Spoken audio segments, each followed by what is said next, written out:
Vivimos en la era de la imagen, una época que le da mucho valor a lo visual. Televisión, Facebook, Instagram, YouTube, TikTok, plataformas e interfaces principalmente visuales. Es la evolución de las tecnologías de la comunicación. Nos transmite en conjunto el habla, el movimiento, el sonido, la expresión corporal y se parece de alguna manera más a la realidad.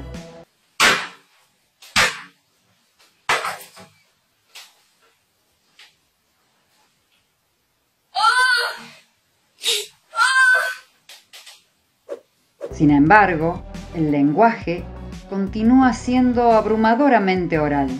Walter Ong dice: donde quiera que haya seres humanos, tendrán un lenguaje, y en cada caso uno que existe básicamente como hablado y oído en el mundo del sonido.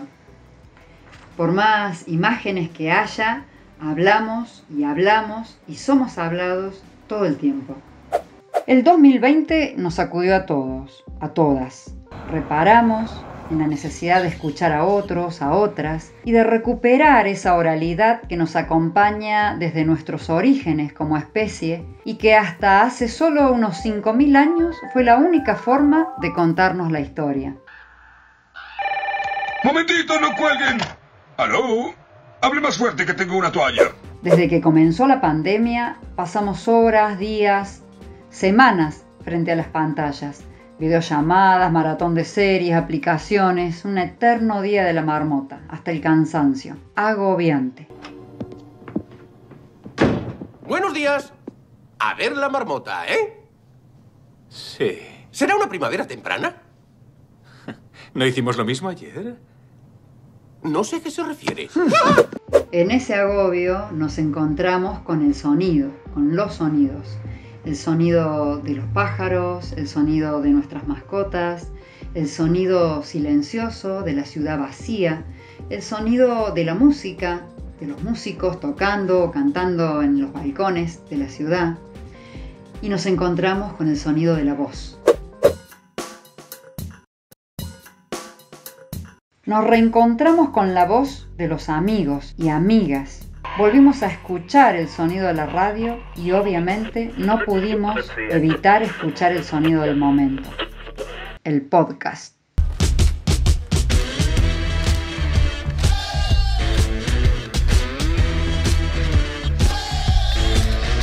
El podcast es algo relativamente nuevo. Algunos dicen que es parecido a la radio, pero es más que radio.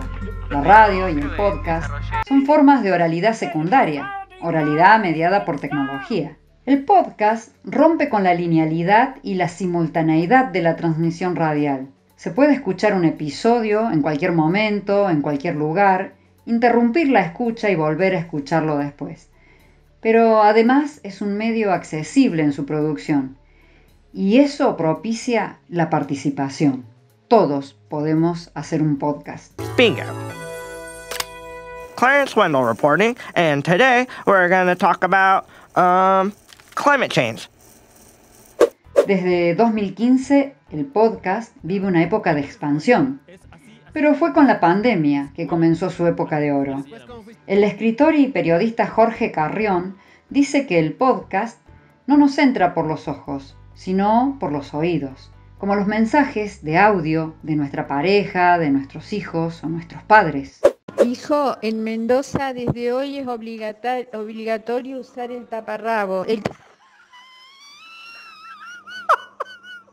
El éxito del podcast se debe entonces a que llega a nuestras conciencias a través de un canal distinto. Esta característica única, el susurro de la voz, también estuvo presente en las formas virtuales de aprendizaje. Muchas y muchos docentes y estudiantes preferían enviar mensajes de voz para explicar tareas, realizar preguntas o expresar opiniones. ¿Cómo fue esa experiencia? Con relación a los audios, lo interesante de ello es que permitieron un mayor flujo de comunicación en ese contexto asincrónico, puesto que nuestros estudiantes pudieron plantear sus inquietudes cognitivas, sobre todo a finales del primer mes de la pandemia, pero también pudieron dar cuenta de las sensaciones, de lo que lo estaba movilizando con relación al COVID-19 y a la pandemia. Realmente fue un dispositivo que enriqueció y fortaleció aún más la virtualidad. Los docentes encontraron en la oralidad un canal inesperado para sortear la distancia que implica la pandemia y al mismo tiempo para desplazar la extenuante visualidad a la que estamos sometidos. Si redescubrimos la potencialidad de la voz, ¿por qué no avanzar un paso más y comenzar a producir audios planificadamente? ¿No sabes hacer un podcast? No te preocupes, en este medio, como en este tiempo, todo aprendizaje es colaborativo. ¿Y si probamos incluir el podcast en nuestra planificación educativa? ¿Te animás? Hay varias experiencias en marcha, hay que aprender de los que ya desandan el camino. Los objetivos para los nuevos creadores o para aquellos que ya tienen años de experiencia son los mismos: compartir ideas con otras personas mediante la voz y el sonido. Lo hacemos todo el tiempo, conversamos, escuchamos, hablamos.